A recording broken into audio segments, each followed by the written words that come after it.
hola y mucho gusto. Estamos aquí con la escritora y la profesora Cristina Rivera Garza y vamos a tener una charla de, bueno, más que nada de su libro más reciente, Había mucha neblina, humo, no sé qué. Y sí, ¿quieres empezar, Sergio? Sí, como dijo ahorita Deina, te queríamos hacer unas preguntas tanto de tu nuevo libro y una de las primeras que tenía era, le quería preguntar sobre uno de los epígrafes al comienzo de Había mucha neblina, humo, no sé qué, escrito por Mauricio Lazarate. Lazarato, perdón. En él se habla sobre un nivel de conciencia que se da entre un auto como máquina y el conductor, en donde nuestras acciones y componentes subjetivos llegan a un estado de automatización al ir manejando. Según el teórico italiano Franco Berardi, el auto llegó a simbolizar dentro del manifiesto futurista y la modernidad una imagen de la velocidad y del progreso. Lo que le quería preguntar es si ve usted al decidir ya sea incluir este epígrafe, si ve una conexión entre estos nuevos procesos semióticos del capitalismo y la modernidad que llegó a representar Rulfo a mediados del siglo XX. Ok. Bueno, antes que nada, gracias por la entrevista. Qué bueno que leyeron el libro. Sí. Como saben, es un libro bastante comentado en estos días, no necesariamente leído a conciencia. Por eso aprecio mucho las preguntas que vienen de lectores que han pasado tiempo y cuidado en las páginas, ¿no? Sí. Y bueno, habría que, sobre tu pregunta y el epígrafe, habría que indicar que este no es el epígrafe completo del libro, ¿no? Es un epígrafe con el que inicia uno de los capítulos del libro, un capítulo donde estoy mezclando datos e información sobre el desarrollo de México a mediados del siglo XX con una trama ficticia basada en un dato que encontré en uno de esos libros, el de Roberto Bonilla, donde existe una enumeración bastante minuciosa de lo que Rulfo hizo a lo largo de su vida, a veces hasta día por día. Y en una de esas enumeraciones estaba nada más la entrada de un viaje que realizó Rulfo por carretera desde la frontera norte, desde Ciudad Juárez hasta el sur, hasta Tapachula. Y a mí me llamó mucho la atención porque las carreteras, digamos, casi acababan de ser inauguradas, se estaba abriendo el mercado del turismo, no todo el mundo tenía un coche, por supuesto, y me pareció muy fascinante la imagen. Yo veía una especie de Rulfo como una especie de James Dean mexicano, ¿no? Con su coche manejando por carreteras que me imagino todavía como no demasiado traficado, sin demasiados autos, ¿no? Entonces me parecía que era el estado mental en el que esto provoca que el estar manejando en un auto en carreteras muy largas por mucho tiempo, es una especie como de ensoñación. Yo como viajé mucho de chica y viajé mucho en carretera, no manejando yo, claro, manejaba mis padres,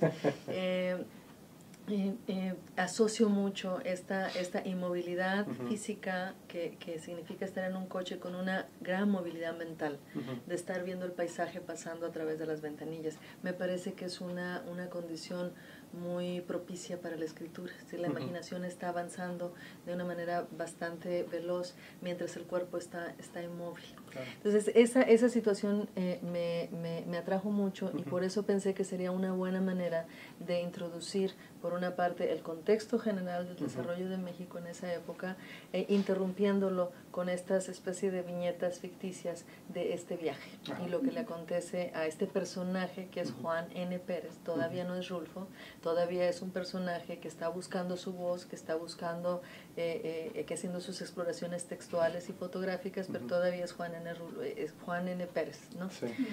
Y bueno, encontré, en esas épocas estaba yo dando una clase de de teoría y escritura en la Universidad de California en San Diego, y habíamos leído varios trabajos de algunos teóricos italianos.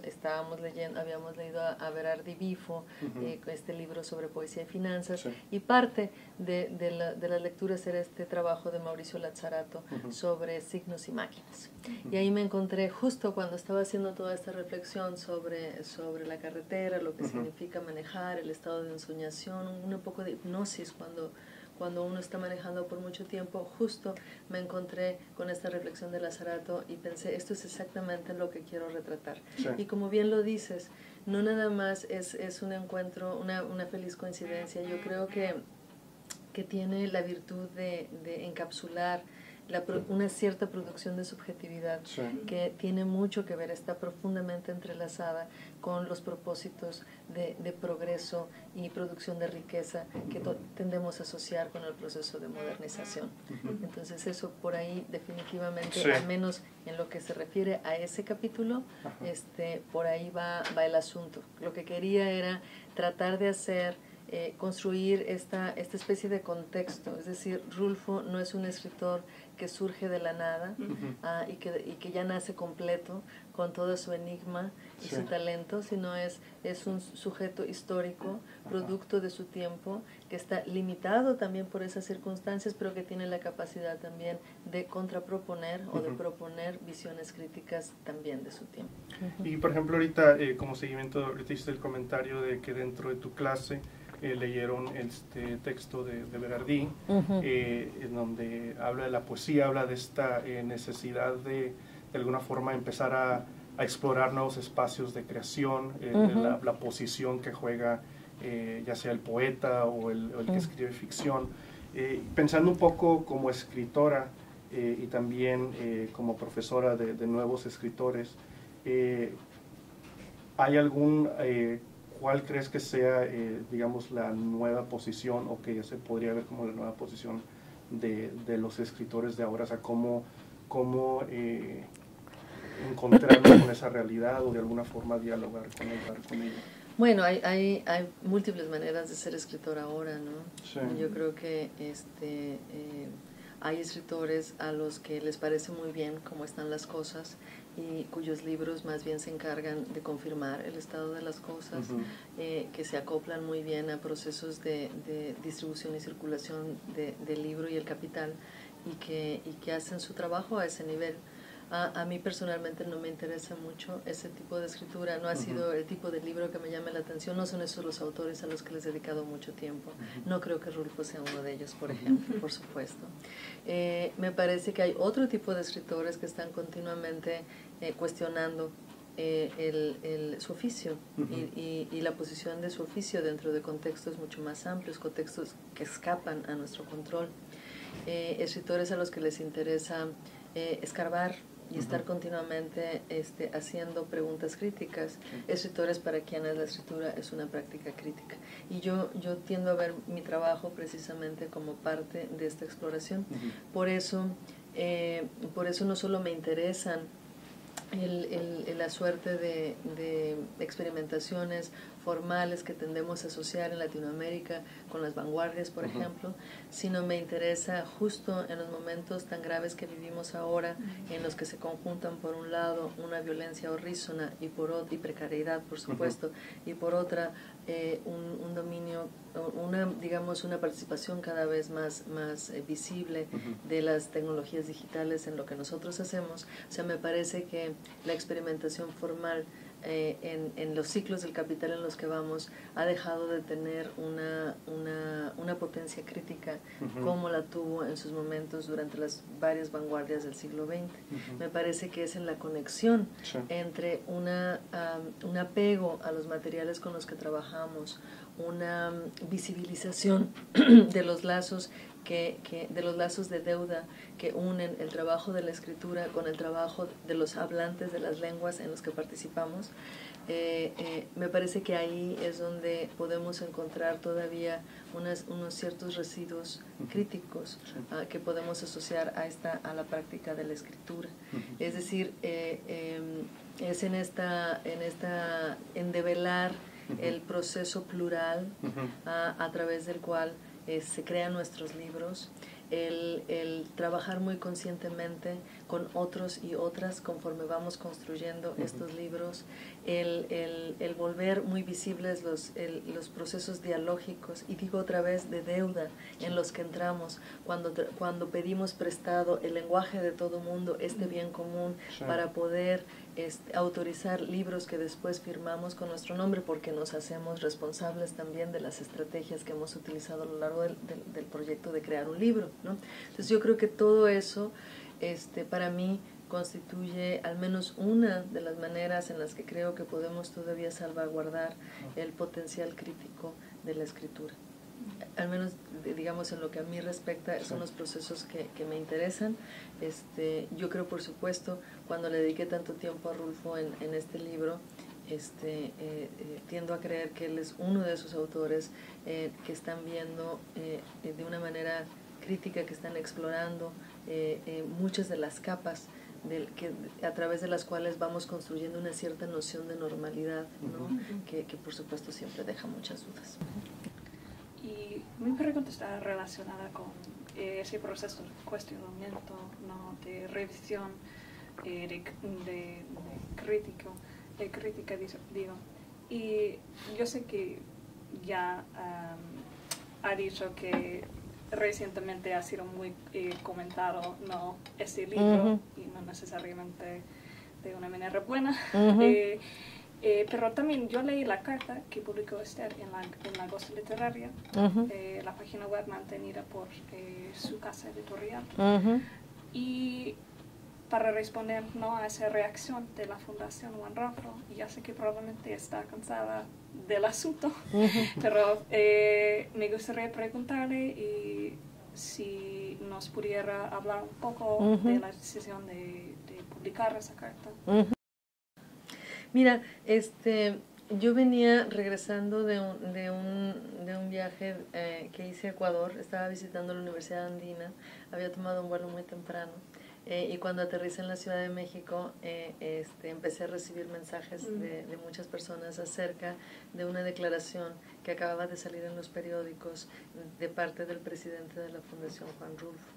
En esa declaración él decía que se retiraba su participación del Festival del Libro y de la Rosa que había organizado la UNAM, porque, aun cuando ya había aceptado participar, y decía que se retiraba porque se había dado cuenta que ahí yo iba a presentar mi libro, Había mucha neblina o no sé qué, un libro que en su visión personal, particular, le parecía bien. Entonces, en vista de estas circunstancias, a mí lo que me preocupa sobre todo son los lectores, ¿no?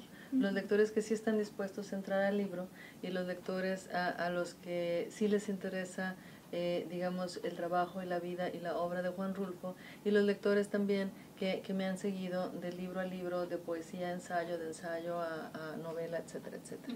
Y es con eso en mente que escribí la carta. En la carta, como bien dices, esencialmente no es una carta en la que me defienda, porque yo creo que el libro está ahí para defenderse a sí mismo. Lo que yo quería decir está dicho en el libro.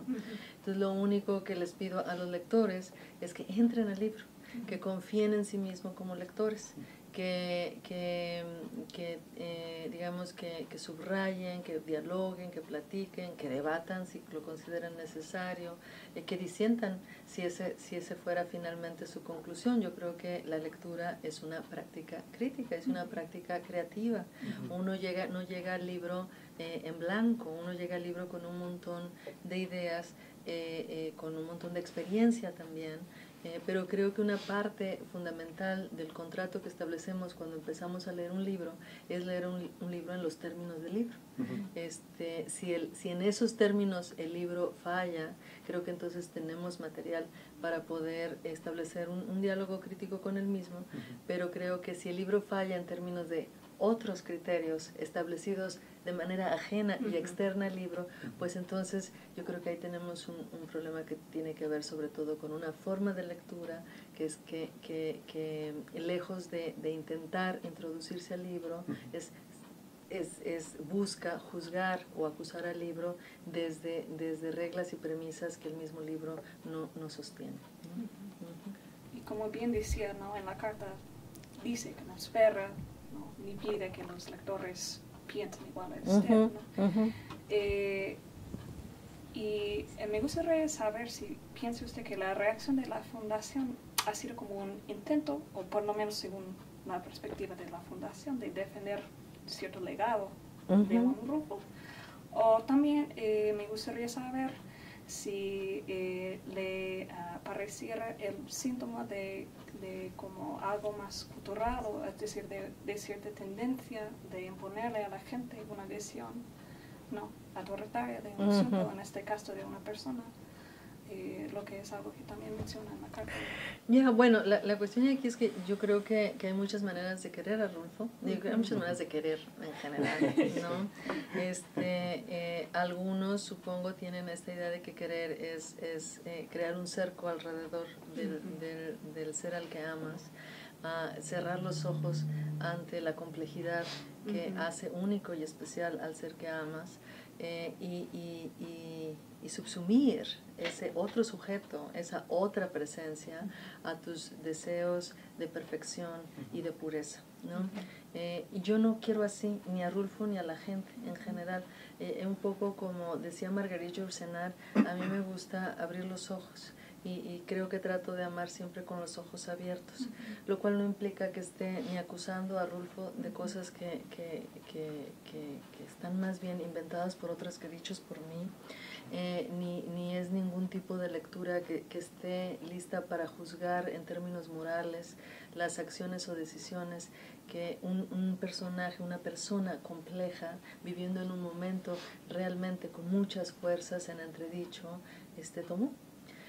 Yo creo que estoy tratando aquí de abrir los ojos, de tomar tantos materiales que exceden al texto como me haya sido posible investigar, con un trabajo muy serio de investigación que tuvo que ver con investigación de archivo, investigación bibliográfica, investigación etnográfica y de sitio, ¿no?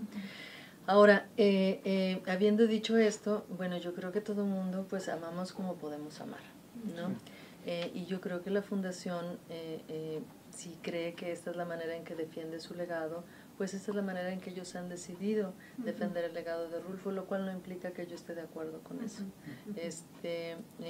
Vuelvo a decirlo, lo dije hace rato, me parece que leer es un acto creativo. Me parece que una vez que uno pone su libro allá afuera, bueno, el libro va a ser leído de múltiples maneras, y creo que, bueno, las mismas conversaciones alrededor de este libro tienen mucho que ver con eso. Claro, me parecería mucho mejor cuando esas lecturas se toman el trabajo primero de completarse, ¿no? Primero de llevarse a cabo como tal, y de ir atendiendo el tipo de contrato, el tipo de premisa, el tipo de regla específica que el libro mismo, como decía hace rato, ha tomado como propia, ¿no? Es decir, vamos a llegar a Rulfo, o vamos a llegar a este libro, vamos a llegar a una multiplicidad de libros, pues desde nuestros lugares específicos, con nuestra historia de lectura, con nuestra historia de experiencia, pero al menos la manera en que yo siempre he leído cuando estoy abierta al proceso del libro es, fundamentalmente yo quiero que me cambie la vida, yo quiero que me enseñe a ver la vida de una manera distinta, y quiero también que me rete, y que me proponga, que me dé otros ojos para poder ver el mundo, que me regale también otros sentidos para poder incorporarme y reaccionar al mundo de otra manera. Es decir, veo esto también a la escritura como un proceso crítico, la lectura como un proceso crítico, tratar de definir qué temas podemos tocar y qué temas no podemos tocar. Yo creo que son asuntos como muy serios, y son asuntos ya en ese sentido que competen más a cuestiones legales, a cuestiones de otros asuntos, ¿no? Creo que no es parte de la actividad de la lectura creativa y de la lectura gozosa el estar diseñando qué podemos tocar o qué no.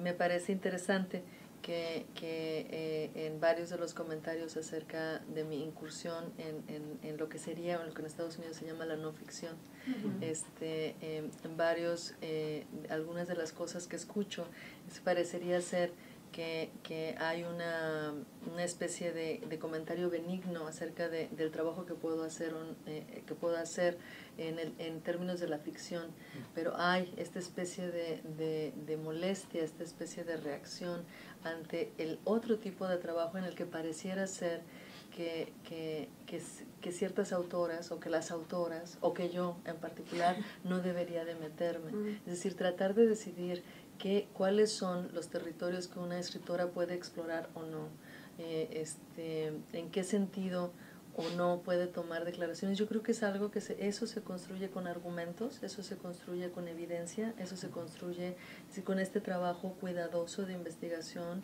en el cual se basa lo que podemos decir o no decir. La discusión, por supuesto, acerca de eso es mucho más amplia. Yo creo que lo más sencillo sería decir, bueno, esto es una cuestión autoritaria, pero es una acusación seria, porque quien hace una decisión autoritaria tendría que tener la fuerza legal, económica, social de ejecutar tal acción, ¿no? Entonces yo creo que sí tendríamos que ir midiendo eso. Ahora bien, lo que yo sí creo es que como siempre estamos escribiendo sobre otros, ¿no? Como incluso si estamos hablando de nosotros mismos, cuando ya es materia de la producción escritural, estamos escribiendo sobre otros.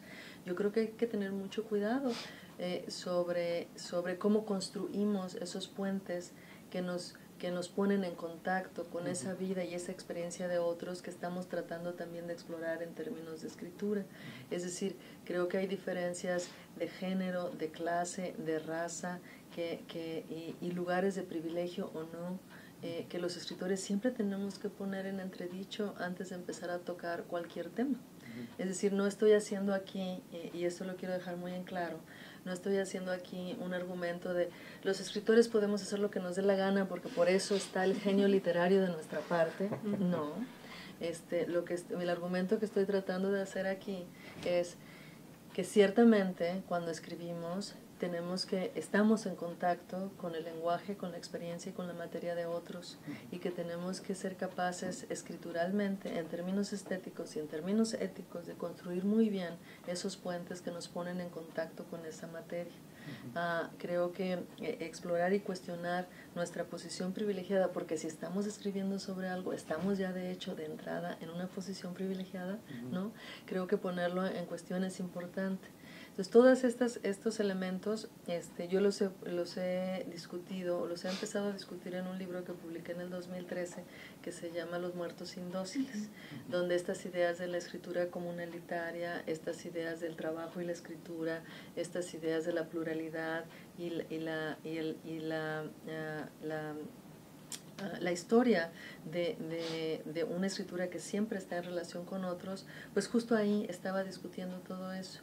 Y es justo de estar pensando en estas ideas que surge este libro. Este libro yo no lo pude haber escrito si no le hubiera dedicado bastante tiempo, bastante cuidado a ir desarrollando este tipo de visión.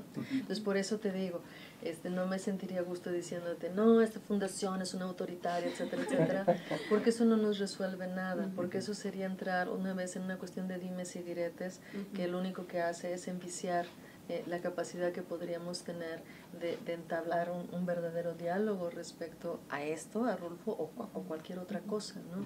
Entonces, en lo que eso respecta, en lo de ir construyendo esos contextos, explicando esas relaciones, poniendo en cuestión documentos y entrevistas y la experiencia propia, en lo que eso respecta, yo creo que todo eso está ahí en el libro. Y por eso decía antes que yo no lo voy a defender, el libro está ahí y se defiende en sí mismo. Ahora, yo doy la cara por mi libro, por supuesto que sí.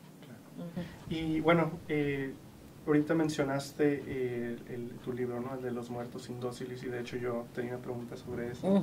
Tienes uno de tus capítulos en donde tratas el tema tanto del plagio, la reescritura, la desapropiación de un texto como un acto que no solo le da nueva forma y vida, pero también como un acto que cura a través de la reescritura. Tomando en cuenta la posición de Juan Rulfo y su obra literaria dentro del canon mexicano, quisiera que nos platicaras un poco sobre tu interés de llevar a cabo este ejercicio de diálogo y reescritura que apunta hacia lo no dicho. Y de Ujú. alguna forma lo vi también dentro de tu novela, de alguna forma como hablando de la fotografía, como de la fotografía de Rulfo. A veces habían cosas, por ejemplo, que en un momento creo que mencionas que le toma la fotografía a una familia mixte, y como la fotografía no captura ese momento de habla o de alguna forma. Entonces quería ver si nos podías hablar un poco de... Mira, qué bien que traigas a colación Los muertos indóciles y sobre todo el concepto de desapropiación, porque yo creo que es central para poder entender el tipo de estrategias que utilicé en la construcción de este libro. Te decía hace rato que me interesa el concepto de desapropiación, porque en primera instancia pone en entredicho una estrategia que muchos autores contemporáneos, especialmente ciertos autores experimentales, han utilizado en la estructuración de sus libros. Muchos autores han dicho con gran calma que están utilizando técnicas de apropiación cuando están trayendo pedazos de textos o pedazos de escritura construidos por otros y los hacen parte de sus propios textos. El problema con esta idea es, como en el caso del plagio, es que hay ahí una, al menos el anhelo, ¿no?, de apropiarse de manera directa de lo escrito por otros. El problema más amplio es que cuando esto ocurre, pero acuérdense que he dicho hace rato que siempre estamos trabajando con materiales ajenos cuando estamos escribiendo, ¿no? Entonces esto, que es mucho más notorio ahora, por el momento tecnológico en el que vivimos, porque es mucho más fácil investigar o saber las fuentes literarias o no de donde salen novelas que antes nos las querían vender como parte de este genio individual de los escritores en sí mismos, etcétera, etcétera, ¿no?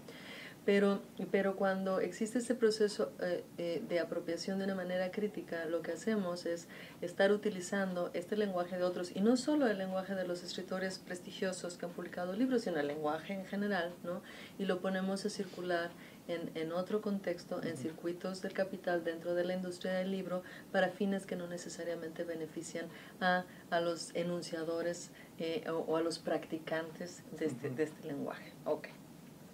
Con la idea de la desapropiación, lo que estoy tratando de ver es la otra cara de este proceso. Es decir, si esto es lo que estamos haciendo como escritores, ¿cómo podemos hacer que este proceso no trabaje en el beneficio ni del prestigio ni de la ganancia, sino que trabaje en el beneficio de una visión crítica de lo que hacemos? Y la cuestión ahí que me parecía es justo como lo mencionaba hace rato. Entonces lo que necesitamos hacer es, en lugar de encubrir este proceso con la idea de que el autor es genial y el autor nace sabiéndolo todo, el autor es compacto y ya entregado a su materia sin ningún tipo de conexión social o cultural, ¿no? Entonces lo primero es poner en evidencia, hacer visibles estos lazos de deuda que tenemos con los practicantes del lenguaje, de las lenguas, de los lenguajes con los cuales nosotros trabajamos como escritores. Ponerlo en evidencia no quiere decir traer eso, traer esos pedazos del lenguaje a un tribunal y tenerlos que torturar para que digan la verdad. Ponerlo en evidencia o hacerlo visible no quiere decir hacerlo a la manera de la academia, en la que tenemos que poner nuestras comillas, ¿no?, y poner nuestro aparato crítico, porque así se hace en la academia, sino hacerlo de una manera que sea estéticamente relevante para la materia que estamos tratando. Yo creo que ese es el gran reto, ¿no? Y digo, volver visibles estos lazos de deuda en el sentido en el que lo trabaja este otro poeta y teórico, Fred Moten. Hablaba de cómo el momento en el que vivimos justo ahora, esto con Virno, esto con Lazarato mismo, el capital de nuestro tiempo se basa mucho en la capacidad que tiene para producir deuda. Y es desde la etapa temprana, algo que se agudiza por supuesto en la universidad, donde todo el mundo adquiere deudas, ¿no? Está diseñada, pareciera ser la experiencia universitaria para producir esa deuda, que después Y estoy pensando sobre todo en el contexto norteamericano, aquí en el contexto de Estados Unidos, ¿no? La cuestión que decía Moten acerca de esto, decía, no hay que ver cómo cubrir esa deuda o pagar esa deuda. De hecho, lo interesante sería hacer una deuda mucho más grande, volverla impagable por los circuitos que señala el capital, volverla tan grande que tuviéramos que regresar al intercambio de bienes en valores de uso y no en valores de cambio. Y yo tomo esa idea, retomo esa idea en esta idea de en la noción de desapropiación, porque creo que cuando estamos visibilizando estos lazos de deuda, cuando estamos diciendo esto viene de aquí y esto viene de acá, estoy poniendo estos en juxtaposición, los estoy haciendo hablar de otra manera, no estamos ni engañando, ni haciendo pasar gato por liebre, ni apropiándonos a la manera, digamos, conforme a las leyes del capital, sino estamos tratando, al menos es lo que yo veo cuando estoy generando todo este tipo de escritura, estoy tratando de volver visible todos estos lazos complejísimos que hacen de este pequeño artefacto un producto que es económico, que es cultural, que es social y que también tiene la capacidad de ser un algo espiritual, ¿no? Entonces, ahora bien, el proceso es plural. Pero lo que está aquí, las decisiones que yo tomé aquí, por esas decisiones yo doy la cara. Por eso mi nombre está en la portada. Es decir, no hay ninguna contradicción entre llamar a este trabajo Mi Rulfo, mío de mí, porque son mis decisiones, y por cada una de ellas yo me voy a ser responsable, ¿no? Y el decir que este es un trabajo colaborativo, que involucra el trabajo muy preciso, muy constante, muy concreto de estos otros hablantes y practicantes de la lengua con los cuales me encontré o con los cuales tuve un diálogo o tuve una conexión afectiva, ¿no? Para poder ir construyendo este trabajo. Y nos ha acabado el tiempo, pero muchísimas gracias otra vez por estar aquí con nosotros.